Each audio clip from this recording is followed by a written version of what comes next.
لبيك اللهم لبيك। শরীয়তের বিধান নারী পুরুষ সবার জন্য সমান, তবে সৃষ্টিগত পার্থক্যের কারণে কোনো কোনো ইবাদত পালনের ক্ষেত্রে নারী পুরুষের মাঝে স্বতন্ত্রতা রয়েছে।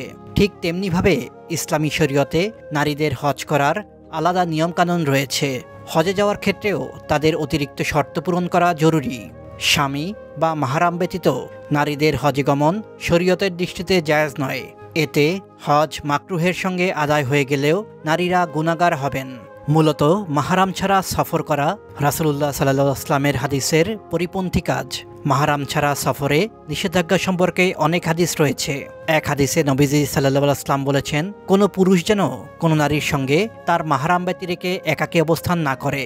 তখন এক ব্যক্তি উঠে বলল, ইয়া রাসূলুল্লাহ, আমি তো অমুক অমুক যুদ্ধের জন্য নাম লিখিয়েছি, ওদিকে আমার স্ত্রী হজের উদ্দেশ্যে বেরিয়ে গেছে।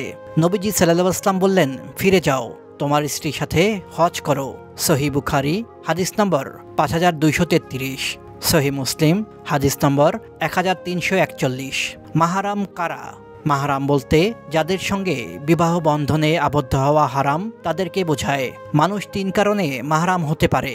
এক, রক্তের সম্পর্ক বা বংশের কারণে, যেমন পিতা পুত্র, আপন ভাই ও সৎ ভাই, দাদা নানা, আপন চাচা ও মামা, ছেলে বা নাতি ইত্যাদি। দুই, বৈবাহিক সম্পর্কের কারণে, যেমন স্বামী শ্বশুর জামাতা ইত্যাদি। তিন, দুধ সম্পর্কের কারণে, যেমন দুধ ভাই ও দুধ ছেলে ইত্যাদি। একজন নারীর জন্য মাহরাম পুরুষ হলেন 14 জন। তারা হলেন বাবার সমপর্যায়ের 4 জন। 1 বাবা, 2 চাচা, 3 মামা, 4 শ্বশুর। ভাইয়ের সমপর্যায়ের আরও 5 জন। তারা হলেন 1 সহোদর ভাই, 2 নিজ দাদা, 7 নিজ নানা, 8 নিজ নাতি, 9 দুধ ভাই।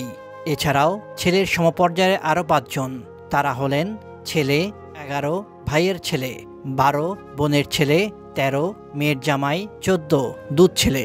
উল্লেখিত মাহরামদের সঙ্গে নারীরা হজের সফর করতে পারবেন, তবে একাকা দুধ ভাইয়ের সঙ্গে এবং যুবতী শাশুড়ির জামাতার সঙ্গে যাওয়া নিষেধ।